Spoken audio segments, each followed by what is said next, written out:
Top 14 Deadliest Shark Attacks. Number 14. In the October of 2015, 13-year-old Gregory Slaughter and his older brother, Bobby Anderson, visited their grandfather in hospital, after which they had planned to go for a swim at the local beach. While they were swimming, they were surrounded by a school of fish, which prompted them to play a game which involved catching fish with their bare hands. They soon grew tired from this and began to swim back to the shore. Gregory was having trouble keeping up with his older 17-year-old brother when he feels something bite down on his left ankle. Without hesitation, Gregory reaches down in defense. The shark now bites into his left hand, severing 2 tendons before biting into his right hand and fracturing a bone. In the meantime, Gregory's older brother Bobby still has no idea his younger brother is under attack because he has been knocked underwater by a wave. When he comes up for air, he hears his brother scream.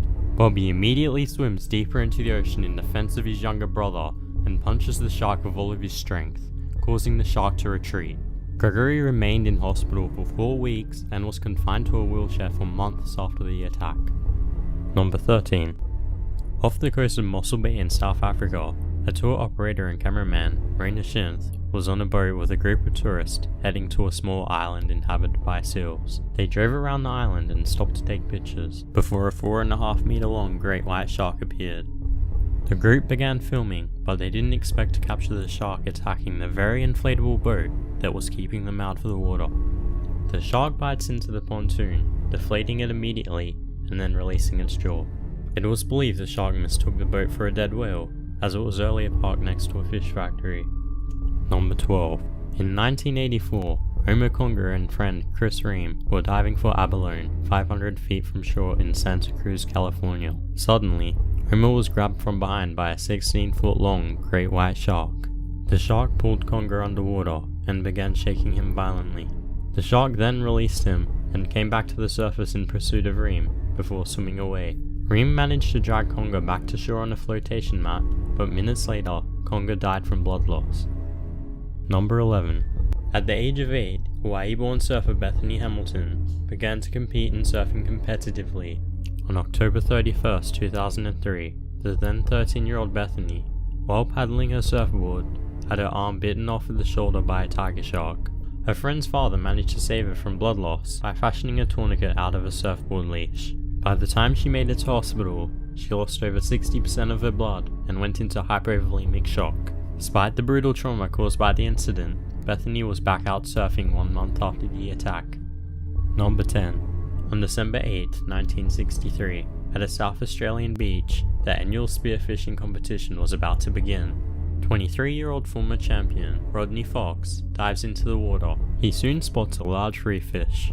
Unfortunately, he himself has been spotted by a great white shark. The shark stalks Rodney closely, before viciously biting into him multiple times, puncturing his left lung and diaphragm. Miraculously, Rodney Fox manages to fight free, essentially escaping being eaten to death. He then manages to get to hospital in under an hour.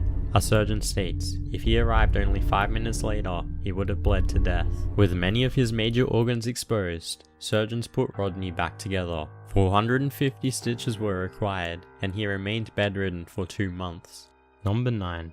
6-year-old Maren Milton was swimming off the coast of Pirate Beach with her brother and father. Maren was in knee-deep water in a ring tube when her father hears her scream. When he looks over, he is shocked when he sees the white underbelly of a 4-foot-long shark. He manages to pull the 6-year-old away from the shark and onto the shore. Fortunately, a Good Samaritan nurse is able to step in and fashion a tourniquet out of an iPhone cotton dog leash, which is believed to have saved the girl's leg. The girl required multiple surgeries.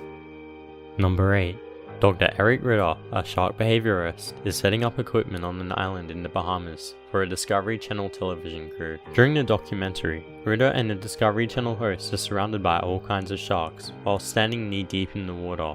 45 minutes pass before a bull shark approaches from behind Dr. Ritter. To his shock, he feels the shark sink its teeth into his calf. As Ritter struggles to free his leg, the shark rips the muscle from his bone, severing an artery and causing him to bleed heavily. After he is carried back to shore, Eric is airlifted to Florida within 45 minutes, where he undergoes 8 hours of surgery to save his life. Number 7. A group of divers are cage diving as crew members are throwing chum into the waters. What they thought was going to be a routine dive was about to change for the worse. A gigantic great white shark appears and charges at the cage. Jumping at the divers, the shark is able to make its way inside and continues to thrash around. Suddenly, the shark flips upside down, giving the diver a chance to slip past. The diver seizes the opportunity and makes a quick escape from the death enclosure. Number 6.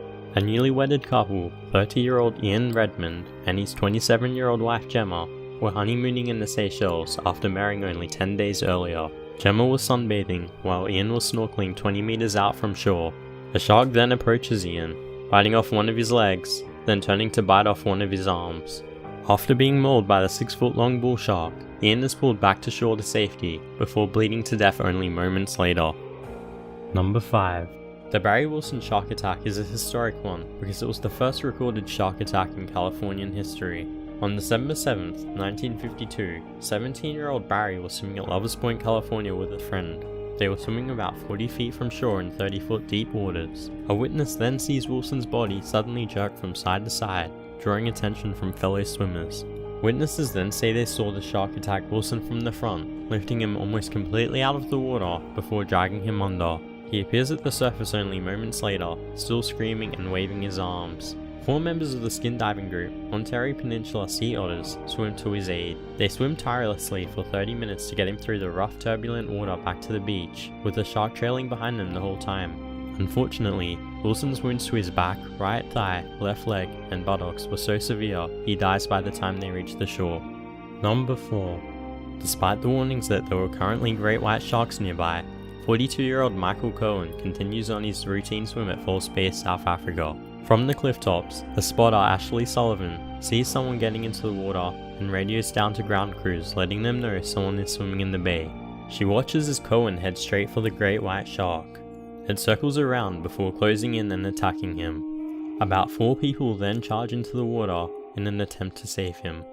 A rescuer grabs Michael, and after pulling him to safety, it becomes clear he has lost his right leg below the knee and his left leg is broken above the ankle. A rescuer immediately applies a tourniquet to Michael's wounds, using a shirt and belt, saving Cohen's life. After being airlifted to hospital, he required 7 liters of blood and reconstructive surgery. Number 3. Shannon Ainsley was 15 years old when he was surfing off Nahoon Reef, South Africa. About an hour into his surf, he is paddling for a wave when 2 15-foot-long sharks attack him, one from the left and one from the right. The shark coming from the left bites into his surfboard in hand before dragging him underwater. Fortunately, the shark coming from the right knocks Shannon free from the grip of the other shark. He swims to the surface, feeling completely confused at the situation that all happened so fast. He sees other surfers rushing out of the water, swims to his surfboard, and as he begins to paddle, he sees that his fingers are hanging off, blood pouring out. He becomes aware of the reality of the whole situation and goes into a state of shock. He manages to catch a wave back to shore before his brother rushes him to hospital where they stitch his fingers back on. Shannon still surfs to this day. Number 2. 23-year-old Sean Pollard was surfing off a beach in Esperance, Western Australia when he was attacked by 2 great white sharks. In the shark's first charge, it comes from behind, biting both of his legs and tearing tendons and ligaments. He manages to defend himself from the shark's second charge using only his surfboard. Sean continued trying to paddle calmly so he doesn't look as if he is panicking. A second shark then charges at him, going in for the kill.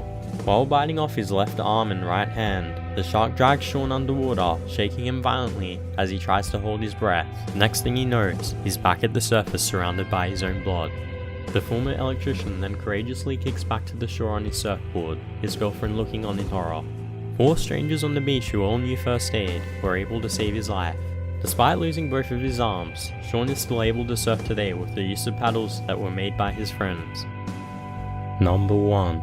The USS Indianapolis was preparing to invade Japan with another battleship on July 9, 1945. Most of the crew was asleep when the battleship is hit by 2 Japanese torpedoes just after midnight, splitting the ship in half. 200 of the crew members are immediately killed, while 900 are able to escape the ship, many of them wounded. With only a few lifeboats surviving the attack, a large majority of the crew members are left floating in the water, many without life jackets. Just keeping their heads above the water wasn't their only problem. The explosion attracted blood-hungry sharks to the area. At first, only the dead were targeted by the predators, but it wasn't long before the wounded were picked off, one by one. Dehydration and starvation led to the crew growing weaker and hallucinating. These hallucinating survivors are drawn away from the crowd by visions of islands and rescue boats, only to be taken by the circling sharks. Many can't resist drinking the seawater and die of soul poisoning. By the time they are spotted by rescue planes 4 days later, a further 600 were dead. There were only 300 survivors. Thanks for watching. For more bliss lists, please be sure to subscribe.